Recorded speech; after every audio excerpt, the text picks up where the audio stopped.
Covid नंतर खूप anxiety आणि डिप्रेशनचं प्रमाण जे आहे ते बरंच वाढलं आहे. थेरपी, काउन्सिलिंग, त्याचबरोबर जर त्यांना काही डायटरी सप्लिमेंट देता आलं तर त्यामुळे आणि त्याच्या इफेक्टमुळे मॅग्नेशियम जास्त पॉप्युलर झालं आहे. मॅग्नेशियम जरा इंस्टाग्राम किंवा जी व्हॉट्सॲप युनिव्हर्सिटी आहे त्यामुळे जास्त प्रचलित झालं आहे. असं नाही आहे की मॅग्नेशियम काही आधी ॲज अ सप्लिमेंट अवेलेबल नव्हतं. पण या मॅग्नेशियमनी मग झोपेचा काही संबंध नाही. मॅग्नेशियम ग्लायसिनेट हे झोपेवर काम करतं आणि त्याच्यातला मेन मॉलिक्यूल जर आपण बघितला तर तो मॅग्नेशियमचे जे सगळे प्रकार तुम्ही सांगितले ते कोणीही म्हणजे कुठल्याही वयोगटाच्या किंवा कुठल्याही आजार वेगवेगळे आजार असलेले लोक कोणीही घेऊ शकतं का? तर IBS जर असेल तर तुम्ही जे मॅग्नेशियम सिट्रेट आहे ते घेऊ नका.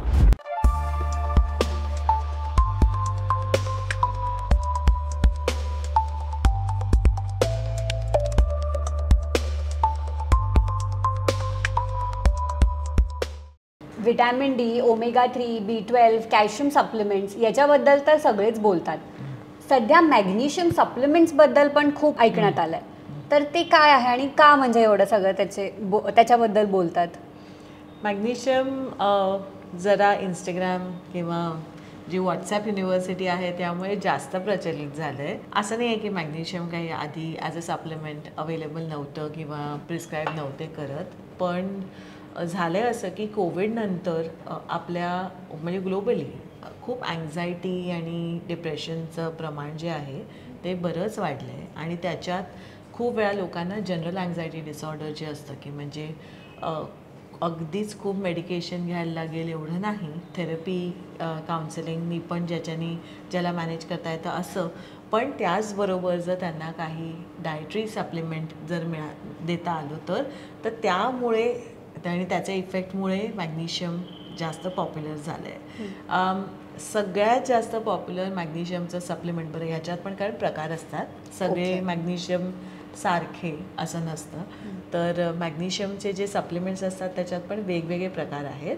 जसं सगळ्यात पॉप्युलर हल्ली म्हणजे जसं हे कोविडचं जे मी उदाहरण दिलं की अँझायटी कमी करायला किंवा झोप नीट लागायला म्हणून, तर त्याच्यात ते मॅग्नेशियम ग्लायसिनेट म्हणून जे त्याचं सॉल्ट आहे, so that is very popular. ते बरीच लोकं हल्ली घ्यायला लागलेत.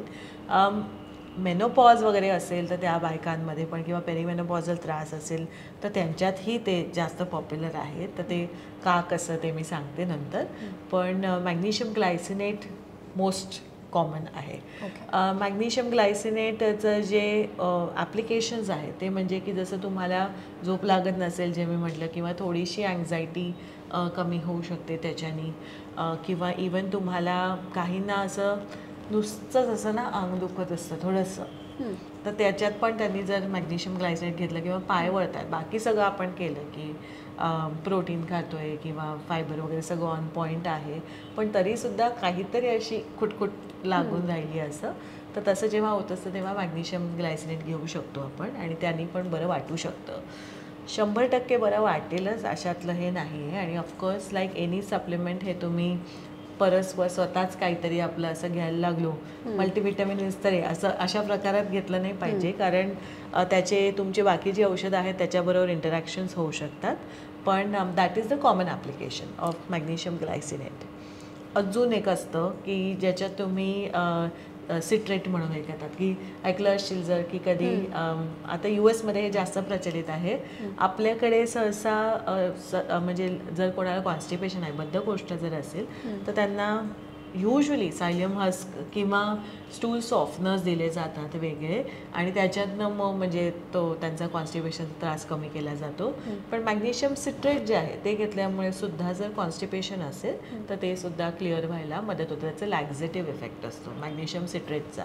आणि तो कसा की म्हणजे तो पाण्याचं प्रमाण, आपल्या मोठ्या आतड्यातलं पाण्याचं प्रमाण जे आहे ते वाढवतं आणि त्यामुळे आपल्याला म्हणजे त्रास होत नाही मग म्हणजे टॉयलेटला जाताना पण. So that is it's action असं. पण या मॅग्नेशियम सिट्रेटनी मग झोपेचा काही संबंध नाही. कारण मुळात कसं आहे की मॅग्नेशियम ग्लायसिनेट हे झोपेवर काम करतं आणि त्याच्यातला मेन मॉलिक्यूल जर आपण बघितला तर तो ग्लायसिन असतो. ग्लायसिनेट जो पार्ट आहे तो त्याच्यामुळे झोपेवर म्हणजे हे होत असतं. मॅग्नेशियममुळे नाही स्पेसिफिकली असं. आणि मॅग्नेशियम रादर सगळ्यात महत्त्वाचं किंवा हल्ली का एवढं त्याचं महत्त्व वाढलंय त्याच्या मागचं हेही कारण आहे की आपण हल्ली ज्या पद्धतीचं लाईफस्टाईल जगतो किंवा जे काही आपला आहार खूप म्हणजे असा अपुरा झालेला आहे किंवा सगळे होल फूड्स खात नाहीत. फळं तर जर आपण विचारलं तरी असे म्हणतात की नाही माहीत नाही, कधी खाल्लं तर ॲपल खातो, कधी खाल्लं तर केळं खातो, असं रेग्युलरली फळं खात आहेत, भाज्या भरपूर खात आहेत असं राहिलं नाही आहे. आणि त्यामुळे बाकी सगळ्या इतर डेफिशियन्सीसारखंच मॅग्नेशियमची पण मग उणीव व्हायला लागते लोकांमध्ये. आणि मग त्यामुळे तो आपल्याला जसं पाय दुखणं किंवा मसल रिकव्हरी न होणं किंवा इवन कॉन्स्टिपेशन होणं, काही काही वेळा ब्रेन फॉगसुद्धा होऊ शकतो. म्हणजे इनफॅक्ट मॅग्नेशियमचे जे सप्लिमेंटचे प्रकार मी सांगत होते तर त्याच्यातच अजून एक प्रकार असतो तो थ्रिओनेट नावाचा. मॅग्नेशियम L-थ्रिओनेट जे आहे त्याचं ॲप्लिकेशन स्पेसिफिकली पेरिमेनोपॉझल बायकांमध्ये होतं किंवा त्याच्यात जास्त त्यांना फायदा होतो ते घेऊन. आणि L-थ्रिओनेट घेतल्यामुळे ब्रेन फॉग जर असेल की म्हणजे असं फॉर एक्झाम्पल ब्रेन फॉग म्हणजे काय तर मी जे तुला सपोज आता आपण काही वाचतोय ठीक आहे, पान पूर्ण वाचलं पण काही डोक्यातच शिरलं नाही, पुन्हा वाचलं त्यातला एक थोडासाच भाग गेला डोक्यात, मग नंतर परत पुन्हा वाचायला लागणं किंवा काही कामं आहेत पण ती काय होती आपल्या डोक्यात अशी टू डू लिस्ट असते ना की घरात काय काय आहे काय नाही काय संपलंय ते त्याचा विसर पडणं किंवा 100%च्या ऐवजी म्हणजे जर 10 म्हणजे वस्तूंची यादी असेल तर 5 ते 6च लक्षात राहणं. आणि मग खूप तुम्ही असे त्याला मेमरी टॅग्स वगैरे करून ठेवले तरी पण ते न लक्षात राहणं लिहून ठेवल्याशिवाय असं. So unless until you see it ह्या सगळ्या प्रकाराला ब्रेन फॉग म्हणतात. बोलता बोलताच एकदम अचानक असा विसर पडणं की अरे मी काय म्हणत होते बरं, असं सुद्धा होणं, हे सगळे ब्रेन फॉगचे प्रकार आहेत. आणि ब्रेन फॉग हे खूप वेळा बायकांमध्ये पेरिमेनोपॉझल सिम्पटम एक असतं की ज्याच्यात तुम्हाला पेरिमेनोपॉजचा इम्पॅक्ट सुरू व्हायला लागला, हॉर्मोनल चेंजेस व्हायला लागले की ब्रेन फॉग येऊ शकतो. आणि तो अनेक वेळा काय हल्ली मला लक्षातच राहत नाही अशा ह्याच्यात त्याला इग्नोर केलं जातं, लक्षात नाही येत की दिस इज व्हॉट इट इज असं. पण मॅग्नेशियम थ्रिओनेट जे आहे त्यांनी पण त्याला म्हणजे बेनिफिट होऊ शकतो. मग हे जे तुम्ही मॅग्नेशियम सप्लिमेंट म्हणजे गोळ्या सांगितल्या तर त्याच्या ऐवजी अजून काही वेगळे प्रकार असतात का? मॅग्नेशियमच्या सप्लिमेंट्सचे म्हणजे कॅप्सूल्स मिळतात आपल्याला, काही इतर फॉर्ममध्ये अशा गोळ्या पण मिळतात, टॅबलेट्स मिळतात. आणि you also get magnesium salts. म्हणजे त्याला एप्सम सॉल्ट्स म्हणतात, मॅग्नेशियम सल्फेट एप्सम सॉल्ट्स असं म्हणतात त्याला. की जसं आपण मिठाच्या पाण्याचा शेक घेतो बघ पाय दुखत असतील तर तसंच मॅग्नेशियम सल्फेट हे पण मीठच आहे प्रकारचं, म्हणजे मॅग्नेशियमचं मीठ असं, ते सोडियमचं मीठ असतं, हे मॅग्नेशियमचं मीठ असं. तर त्याला एप्सम सॉल्ट्स म्हणतात. आणि त्याच्याने पण जर केलं तर पाय दुखणं तुमचं कमी होऊ शकतं. त्याचाच अजून एक म्हणजे भाऊ म्हणता येईल एक दुसऱ्या फॉर्ममध्ये, म्हणजे की आपल्याला मॅग्नेशियमचा स्प्रे मिळतो.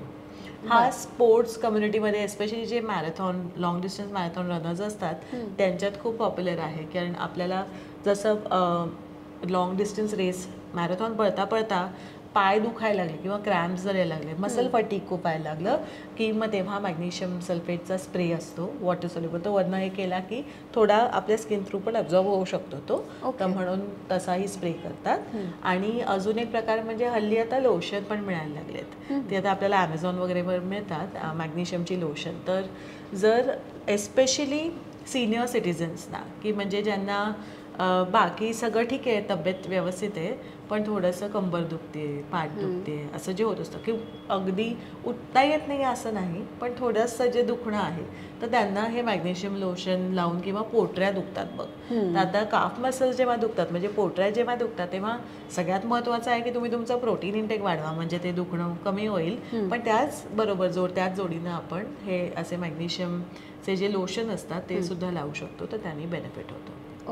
मग हे मॅग्नेशियमचे जे सगळे प्रकार तुम्ही सांगितले ते कोणीही म्हणजे कुठल्याही वयोगटाच्या किंवा कुठल्याही वेगवेगळे आजार असलेले लोक कोणीही घेऊ शकतं का?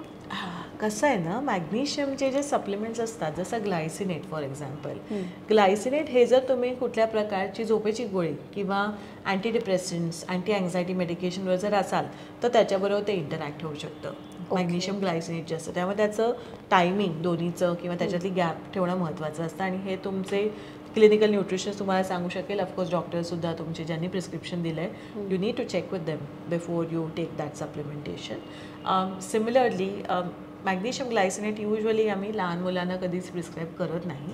ओके. फॉर दॅट मॅटर लहान मुलांना सप्लिमेंट्सच असे मी तरी स्वतः करतच नाही. म्हणजे अगदीच तुमचं आयर्न वगैरे कमी असेल तरच दिलं जातं. पण झोप नाही लागत आहे किंवा रिकव्हरी होण्यासाठी म्हणून ग्लायसिनेट वगैरे दिलं, किंवा रात्री मुलगा फोनच बघत बसतोय मग ग्लायसिनेट देऊन झोपेल, अशातलं काही होत नाही.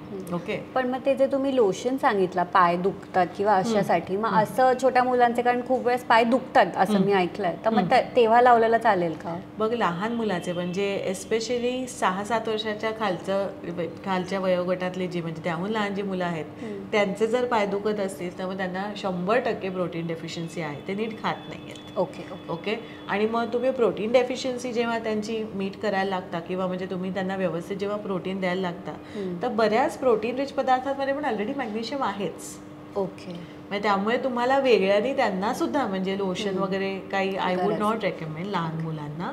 अगदीच खूपच वाटलं तर मग तुम्ही असं ते एप्सम सॉल्ट्सनी पायाला शेक करू शकता, खूपच दुखत असतील तर. पण इतकं जर वरचेवर होत असेल तर त्यांचं आहार जो आहे तो करेक्ट करायला हवा आहे. अडल्ट्स जे आहेत म्हणजे सगळे मोठी मंडळी जी आहेत ते हे लोशन जे आहेत किंवा मॅग्नेशियम एप्सम सॉल्ट जे आहेत ते ओव्हर द काउंटर प्रोडक्ट्स असतात, ते तुम्ही वापरू शकता. ते काही तुम्ही पोटात घेत नाही आहात, त्याची काही वेगळी म्हणजे तुमच्या कुठल्या बाकी औषधांबरोबर वगैरे असं काही रिॲक्शन होईल असं यातला भाग नसतो.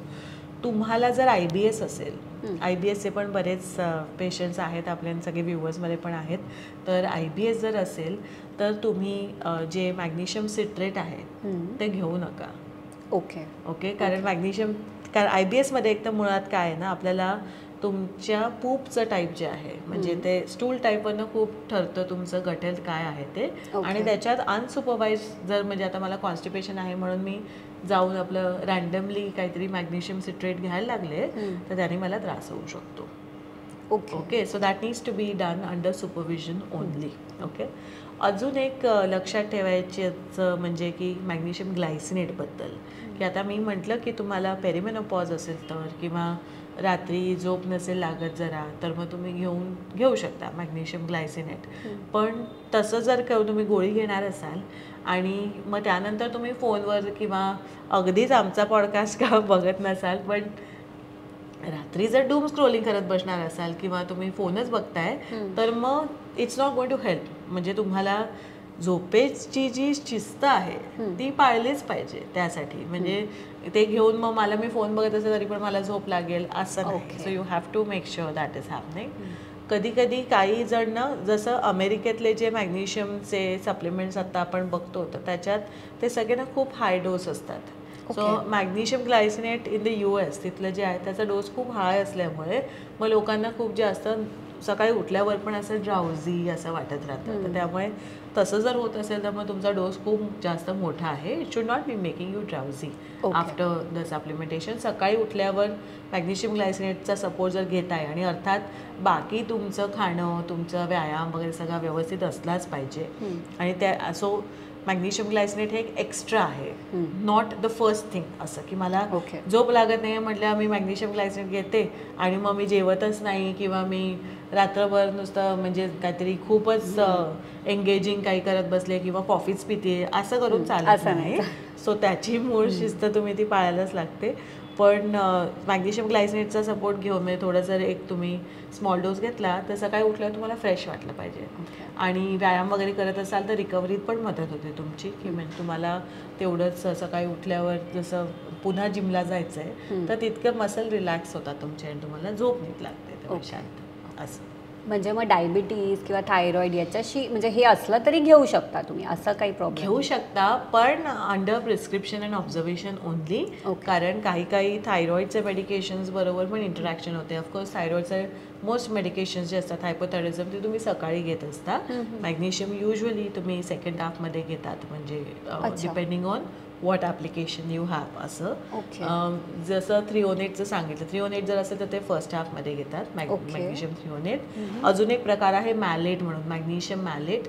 आपल्या इथे जास्त आपल्याला मिळत नाही, इंडियात नाही मिळत तो जास्त, बाहेर मिळतो, but that again is a prescription medication, त्यामुळे तुम्ही ओव्हर द काउंटर घेऊ नये. मॅग्नेशियम सप्लिमेंटचे डोसेज असे काही असतात का? असतात ना, सगळ्याच सप्लिमेंटसारखं. साधारणपणे मॅग्नेशियमचं सप्लिमेंट घेताना तुम्हाला 100 ते 120-150 डिपेंडिंग ऑन कुठलं फॉर्म तुम्ही घेताय, एवढं एलिमेंटल मॅग्नेशियम त्याच्यात असलं पाहिजे. ओके.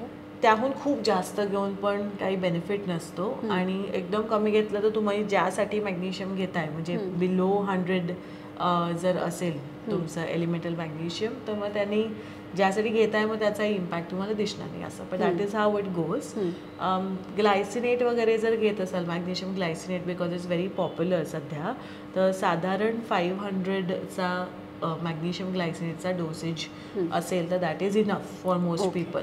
अगेन काही फॉर्म्युलेशन्स असे आहेत की ते एका गोळीतच 1000 ग्लायसिनेट आहे त्याच्यात, 1000 असं. मग ते खूप जास्त होतं, मग तुम्ही ते घेऊन तुम्ही दिवसभर मग झोपूनच काढणार, मग दुसरा दिवस म्हणजे आदल्या दिवशी घेऊन पण 12पर्यंत माझे डोळे उघडतच नाही आहेत वगैरे असं होणार. So that is becomes to higher dosages. सगळ्यांना तो रेकमेंडेड नसतो. काहींचं कसं होतं की त्यांनी 500 mg जरी मॅग्नेशियम ग्लायसिनेट घेतलं फॉर एक्झाम्पल, त्याचा काही इम्पॅक्टच होत नाही त्यांच्यावर, म्हणजे काहींचं ॲब्झॉर्प्शन कमी असतं किंवा ग्लायसिन अपटेक कमी असतो त्यांचा. मग अशा वेळी थोडा जास्त डोस दिला जातो, बट मेजॉरिटी लोकांना मॅग्नेशियम ग्लायसिनेटचं खास म्हणजे मी सांगते, कारण सध्या ते खूप पॉप्युलर झालं आहे म्हणून, तर 500 milligram is more than sufficient for most people. ही मॅग्नेशियमची सप्लिमेंट सुरू करायच्या आधी आपण ब्लड टेस्ट वगैरे काही करायची गरज असते का मॅग्नेशियमची? करू शकतो तुम्ही. डेक्सा स्कॅन असा स्पेसिफिकली मॅग्नेशियमचा करू शकता टू चेक की म्हणजे हाडांसाठी जर तुम्हाला ॲप्लिकेशन आहे त्याचं तर. जसं आणि मॅग्नेशियमच्या लेवल्स ह्या सारख्या बदलत असतात आपल्या शरीरातल्या, म्हणजे जसं मी व्यायाम करून आले तर माझे मॅग्नेशियमचे लेवल कमी होणार, मग मी परत काही सपोज मी प्रोटीन स्मूदी घेतलं, त्याच्यात केळं आहे, त्याच्यात प्रोटीन आहे, तर माझे मॅग्नेशियमचे लेवल्स परत नॉर्मलाइज होतात. असे आपल्या लेवल्स सारख्या बदलत असतात शरीरात. त्यामुळे असं at one point of time मी जाऊन ब्लड टेस्ट केली आणि मग त्याच्यातनं कळलं असं रेग्युलर ब्लड टेस्टमधनं रेकमेंड नाही करत, कारण जी काही लेवल तुम्हाला दिसणार आहे is not going to be a true picture असं की काय म्हणजे मला फ्रँक डेफिशियन्सीज आहे, कारण ॲज सच खूप काही स्टोअर होत नाही मॅग्नेशियम त्याच्यात. ते खूप डायनॅमिक मिनरल आहे आपल्या शरीरात आणि it's but from the bone point of view, कारण जसं हाडात पण म्हणजे आपण कॅल्शियम आहे, आपलं D3 आहे, पण त्याच्यात मॅग्नेशियमचाही खूप मोठा भाग असतो, फॉस्फरसचाही मोठा भाग असतो इन आर बोन हेल्थ. तर म्हणून डेक्सा करताना डेक्सा स्कॅन जर तुम्ही केलात, आता इंडियात डेक्सा स्कॅन बऱ्यापैकी म्हणजे आपल्याला इझिली करून घेता येतात, तर जर तसं केलं त्याच्यात स्पेसिफिकली मॅग्नेशियमचं टेस्टिंग करू शकतो आपण आणि मग तुम्ही ठरवू शकता की आपल्याला सप्लिमेंटेशनची गरज आहे की नाही, बट फॉर द बोन म्हणजे बाकी ॲप्लिकेशन जे आहेत मॅग्नेशियमचे त्यासाठी नाही. आणि मॅग्नेशियम ग्लायसिनेटचं जर मी सांगायचं म्हटलं तर ग्लायसिनेटचं लाईक आय ऑलरेडी एक्सप्लेन, ते जे फॉर्म्युलेशन आहे त्याच्यात ते ग्लायसिन हे महत्त्वाचं आहे. मॅग्नेशियममुळे तुम्हाला झोप लागते असं नाही, ते ग्लायसिनेटमुळे झोप लागत असते. सो त्यामुळे बऱ्याच लोकांना असं वाटतं की आता मी मॅग्नेशियम घेतलं म्हणजे मला झोप आली, किंवा जसं तू सोर्सेस मगाशी विचारत होतीस ना, तर म्हणतात की मला झोप नाही लागत तर मी चॉकलेट खाऊ का, कारण इंस्टाग्रामवर तर खूप दिसतं की चॉकलेट खा किंवा काहीतरी नट्स अँड ऑइल सीड्स खाऊ शकता असं पण हो. तर आता हे झाले मॅग्नेशियमचे सोर्सेस आहेत हे. आणि अर्थात चॉकलेट लवर्स ज्यांना चॉकलेट आवडतं ते बरोबर ते पकडतात आणि म्हणतात नाही मला झोप नाही येते तर मग मी हॉट चॉकलेट पिते का, तर दुधात आणि चॉकलेटमध्ये मॅग्नेशियम आहे म्हणून. तर तसं करायची म्हणजे गरज नाही आहे. निमित्त तुम्ही काही पण आपण वापरू शकतो चॉकलेट खायला, पण फूड सोर्सेसमधनं पण आपल्याला मिळतं. तर जसं नट्स जे तू म्हणालीस, किंवा ऑइल सीड्स आपले जे जवस आहे किंवा तीळ आहे, या चिया सीड्स झाले, ह्या सगळ्यातनं आपल्याला मॅग्नेशियम मिळत असतं. आणि जे होल फूड आहेत म्हणजे परत ना it's coming back to the same message. पूर्ण वेळ आपण एकच सारखं सांगितलं जातं, किंवा असं मला वाटतं की मी सारखी पुन्हा माझी गाडी तिकडेच अडकलेली असते की आपण होल फूड जे आहे ते खाल्ले पाहिजेत, प्रोटीन सफिशियंट डाएट खाल्ला पाहिजे आणि भाज्या जास्त खाल्ल्या पाहिजेत. आणि हे सगळं मी हे जे पुस्तक इथे ठेवलं याच्यात पण सगळं मेन्शन केलं आहे बरं का. तुम्ही घेतलं नसेल, ऑर्डर केलं नसेल तर करू शकताय. ॲमेझॉनवर पण अवेलेबल आहे.